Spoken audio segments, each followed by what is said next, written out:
Elle nous vient du Québec et c'est l'invitée de Télématin. On est super contents. Bonjour Isabelle Boulay. Bonjour. Merci d'être avec nous. Alors, c'est pas moi qui le dis, c'est vous. Alors, je me permets, vous allez fêter vos 50 ans sur la scène de l'Olympia. Ce sera le vrai jour de votre anniversaire, c'est-à-dire le 6 juillet prochain.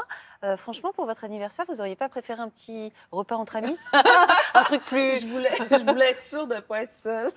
Il y a combien de personnes à l'Olympia? Je crois que c'est 2300, quelque chose comme ça. Ouais. C'est qu'à l'origine, le spectacle devait avoir lieu le 4 décembre 2020. Parce que la première fois que j'ai chanté à l'Olympia, c'était le 4 décembre 2000. Donc, je voulais fêter ma première fois à l'Olympia. Et là, de report en report, j'ai dit, il faut quand même que ça reste une fête. Et j'ai dit, pourquoi pas le jour de mon anniversaire?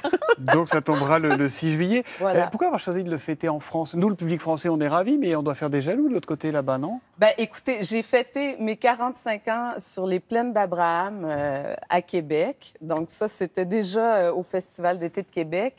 Et je me suis dit, je ne me refuse rien. Je vais vers mes rêves d'enfant. Donc, j'ai dit, je vais chanter, je vais fêter à l'Olympia de Paris. Mais j'aurai plein d'autres occasions, puisqu'il y a une tournée qui va démarrer après. Donc, en mars, c'est bien ça? Vous serez partout en France? En mars 2023, je serai en France, mais à l'automne 2022, je vais être au Québec. Alors, vraiment, pour les grands fans, il faudra prendre l'avion pour venir vous voir après l'Olympia. Alors, forcément, vous allez nous chanter « Parle-moi ». Bien sûr. Dis-moi, regarde-moi, je ne sais plus comment t'aimer et comment te garder.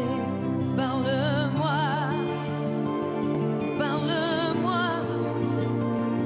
je ne sais plus pourquoi t'aimer et pourquoi continuer, tu es là. Isabelle Boulay, il paraît que vous avez commencé à chanter à 2 ans et demi, donc très très jeune, c'était dans le restaurant de vos parents. Oui. Comment est venue l'envie de chanter si jeune?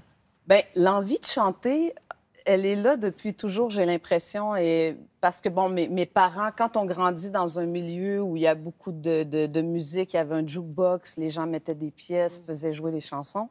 Mais ma mère me faisait écouter, il y avait une espèce d'appartement qui était comme les espèces de coulisses du restaurant et du bar. Donc, comme moi, mon père a ouvert le commerce quand j'ai eu 1 an.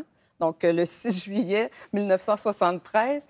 Donc, moi, j'ai vécu dans cet environnement-là. Et ma mère, le soir, me faisait jouer des disques de Nana Mouskouri, Mireille Mathieu, Dalida. C'est comme ça que vous avez Serge Lama. découvert la variété française? J'ai baigné dans la musique, mais je pense que chez moi, ça a été un réflexe de chanter. Je pense que ça a été un réflexe d'apaisement.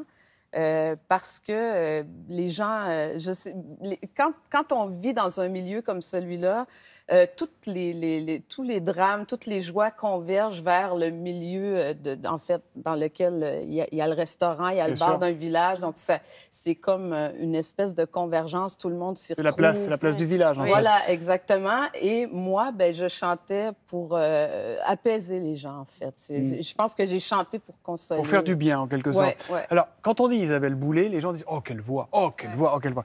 Et il paraît, on a lu, on ne sait pas si c'est vrai ou pas, que vous étiez complexée par votre voix. Est-ce que c'est vrai? Oui, bien, pendant longtemps, en fait, j'avais le syndrome de l'imposteur parce que comme j'avais jamais pris de cours de chant, j'avais jamais fait de leçons, quand je suis arrivée ici à Paris, ça a été pour jouer le rôle de Marie-Jeanne dans Starmania. Oui, c'est Luc Plamondon qui vous a repéré. En 95. Et là, j'ai 22 ans. Je joue le rôle principal de la comédie musicale qui fait rêver le plus les gens. Donc, j'avais une espèce de complexe et j'ai été très longtemps incapable de m'entendre chanter. Mais ça va mieux maintenant, vous avez compris que vous aviez ça une belle voix. Ça va?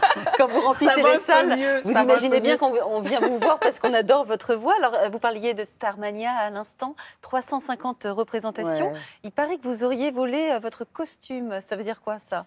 Bien, c'est-à-dire qu'on n'a pas le droit de partir parce que c'est la propriété du spectacle. Et j'avais 2 costumes.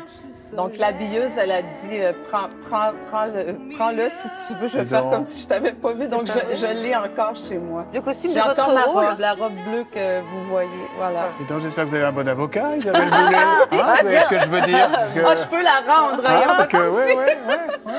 Mais je l'ai gardée, je voulais la garder. Bon, pour c'est public, votre amoureux, c'est Éric Dupond-Moretti, Oui. ministre de la Justice. Vous avez envie qu'il continue ou pas? Vous auriez envie qu'il continue à être ministre ou pas? Moi, j'ai envie qu'il soit bien, qu'il soit heureux. Donc, s'il a envie de continuer, je vais le... On ne peut pas empêcher quelqu'un de cette envergure-là de faire ce qu'il aime. Comme lui a toujours eu le respect vis-à-vis mes élans de chanteuse ou mes projets. Donc, je pense que c'est quelque chose d'absolument essentiel quand on aime quelqu'un. La bonne nouvelle, c'est que s'il arrête sa carrière politique, vous pouvez l'amener avec vous au Québec. Voilà. C'est l'avantage. Il chante bien ou pas? Il chante bien, oui, il chante bien. Ah bon? Oui, il adore la chanson, il aime beaucoup. Moi, il m'a fait découvrir la variété italienne que je connaissais assez peu. Genre quoi, Eros Ramazzotti? Non, Mina... Lorenzo? Non, Luigi Tenco. Il écoute tout ça? Oui, c'est vraiment... Donc en fait, à l'Olympia, le 6 juillet, il faut un duo avec Nana Mouskouri et un duo avec Éric Dupond-Moretti. Voilà, je pense que c'est le bon compromis. On marque une petite pause, Isabelle Boulay est avec nous, on se retrouve juste après.